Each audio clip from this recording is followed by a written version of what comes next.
দেখো, আমরা পড়াশোনাটা করলাম, পড়াশোনাটা না পারলে মারও খেতাম টিচারদের কাছে। এখন এসে বুঝলাম পড়াশোনাটা যে কেন করলাম। এত মারধরও খেলাম, সকালে ঘুম থেকে ওঠা, কত কষ্ট করা, পরীক্ষা দেওয়া। এখন এসে এই বয়সে এসে বুঝলাম পড়াশোনাটা কিছুই কাজে লাগলো না। না কোনো ফর্মুলা, না কোনো সূত্র, না কিছু। শুধু কি লাগলো, ওই মায়ের কথাগুলো, ঠাকুমার কথাগুলো, দিদিমার কথাগুলো।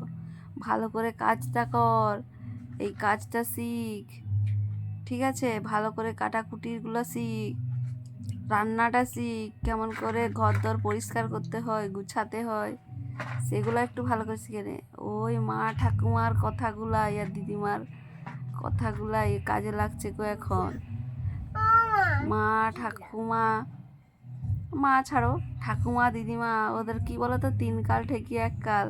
মানে কত অভিজ্ঞতা, কত জীবন পেরিয়ে এসেছে, তাদের অভিজ্ঞতার দাম আছে, মানতে হবে।